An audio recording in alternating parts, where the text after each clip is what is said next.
Ladies and gentlemen, politics is a very interesting game. And politics is also a very dirty game.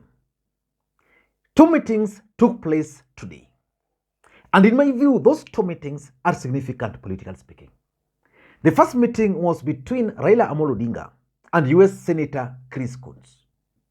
Chris Coons is the one who brokered the peace deal or the handshake between the former President Uhuru Kenyatta and Raila Amolo Odinga in 2018.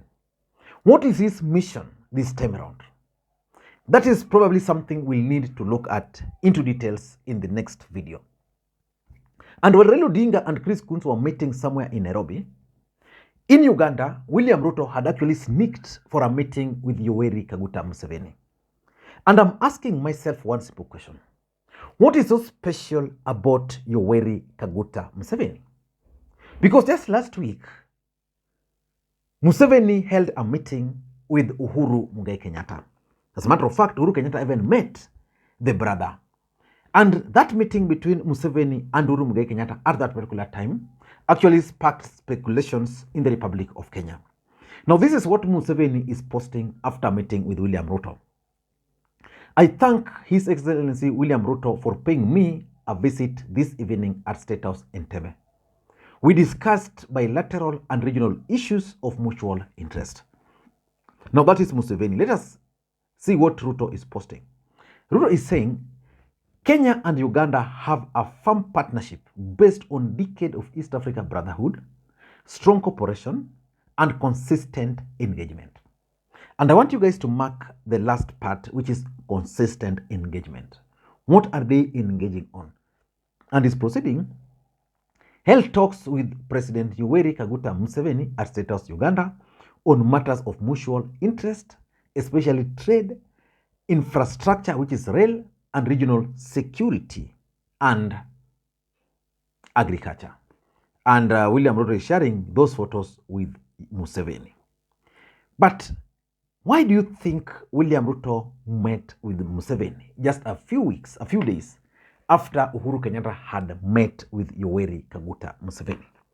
That's exactly what I want us to do in this video, to try and dissect the objective of William Ruto's visit to Uganda.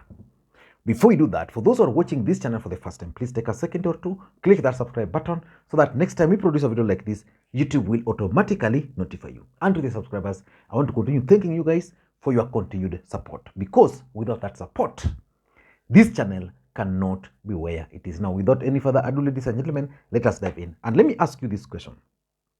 Why do you think William Ruto went to Uganda? What do you think took him to Uganda? Because William Ruto was in Uganda less than 3 weeks ago, if I'm not wrong. Uhuru Kenyatta was in Uganda last week. So what do you think took Ruto urgently to Uganda? For me, it's politics. That visit, in my view, is related to Uhuru Kenyatta's visit last week.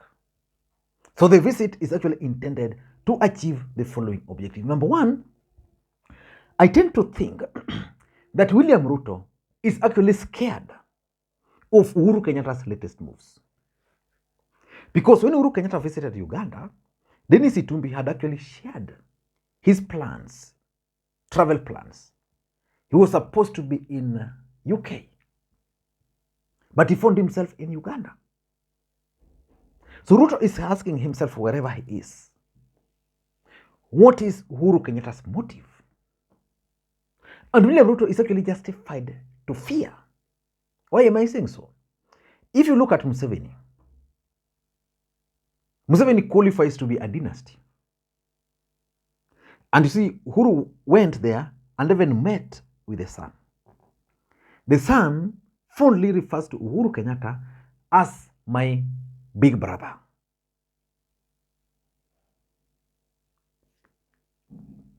What were they discussing? Because Uhuru Kenyatta, Museveni's son wants to take over from the father. I'm looking at the creation of a dynasty in Uganda. So that is something which is scaring William Ruto. What were they discussing? Because if you ask me, as much as William Ruto and Museveni are very close friends, I don't want to assume that their closeness is closer to the relationship Museveni has with Uhuru Kenyatta. And of course, there's also that interest, Museveni's interest. Who is serving Museveni's interest better? Is Museveni's interest best served with Uhuru Kenyatta? Remember, if I'm not wrong, Uhuru Kenyatta even allocated Museveni a space somewhere in Naivasha when the SGR terminated in Naivasha. What did William Ruto do when he took over? I'm not sure whether that SGR to Naivasha is operational. William Ruto forgot that there was the interest of Museveni there. So for me, I just tend to think that William Ruto is reacting to Uhuru Kenyatta's moves with Museveni. He's scared. That is the honest truth. Number two, I'm also reading milk politics. You know, Uhuru Kenyatta went to to Uganda the other day. Before going to Uganda, there were the issues that William Ruto had banned Brookside from importing some powdered milk into the country. And for those who are keen, last week but one, there was this video of consignment of powdered milk, which were allegedly imported from outside the country. And they were marked Brookside. They were detained somewhere in one of the ports. And according to the information we have, is that those consignments were actually headed to Uganda because that's where the plant where they are used is built. But well, in Mount Kenya, William Ruto used those. William Ruto and his team used those as part of his propaganda against the Kenyattas. And by closing several outlets of Brookside in Uganda, Uhuru Kenyatta rendered majority of Ugandans jobless. You might never know that probably even Museveni has interest in that milk. So let us wait and see how all these are going to pan out. But for me, I'm looking at the milk interest. Is Ruto going to prevail or is Kenyatta going to prevail? You know, Uhuru Kenyatta is a big player when it comes to milk business in Africa. Will Ruto manage to stop him? I am not so sure. Number three, and I don't want to assume it, there's a possibility that Museveni is actually participating in trying to broker a peace deal between William Ruto and Uhuru Kenyatta. What I can't speculate right now is Raila Odinga. Is that peace deal involving Raila Amolo Odinga? But if you ask me, based on what I'm seeing, Museveni, because the first person who went there was Ruto, then Uhuru went. Ruto followed. So I think when Ruto met Museveni first, they discussed the possibility of this peace deal. Then Uhuru went, he called Uhuru, then they discussed. So Uhuru gave him what he wants, blah, blah, blah. Then Ruto went. Probably from tomorrow, moving forward, we will be able to know the final details of this peace deal between Museveni, which Museveni is actually brokering, between Uhuru and Ruto. I don't want to rule out possibility, but I'm looking at it from that perspective. Number four, Museveni is also a key player in Kenyan politics. And I tend to think that what Museveni is doing is basically to stamp his authority in Kenyan politics. You know, when Azimio were demonstrating, Azimio supporters believe very strongly that majority of the people who were brought to Kisumu were actually from Uganda in the name of police. And This accusation of Museveni interfering with Kenyan politics has always existed.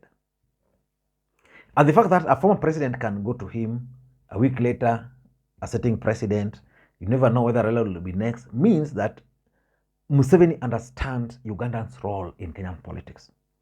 And he's basically stamping his authority. And lastly, I also tend to think that Museveni probably is just keen on securing Ugandan's interest during this difficult moment. You know, any caring government, any government that cares about their people, should be worried about the events happening in the Republic of Kenya. Because majority of Ugandan goods passes through Kenya. And if there's chaos in Kenya, it affects Uganda. So probably those are the interests which is trying to secure on behalf of the people of Uganda. I don't know what you think, but that's my take. Ladies and gentlemen, let me read your comments. And again, for those who are watching the channel for the first time, please take a second or two, click that subscribe button so that next time we produce a video like this, YouTube will automatically notify you. What we do on this channel is that we analyze politics in a way you can't find any other place. So the best thing you can do right away is to just click that subscribe button. Thank you guys, and may you have a good day. Bye-bye.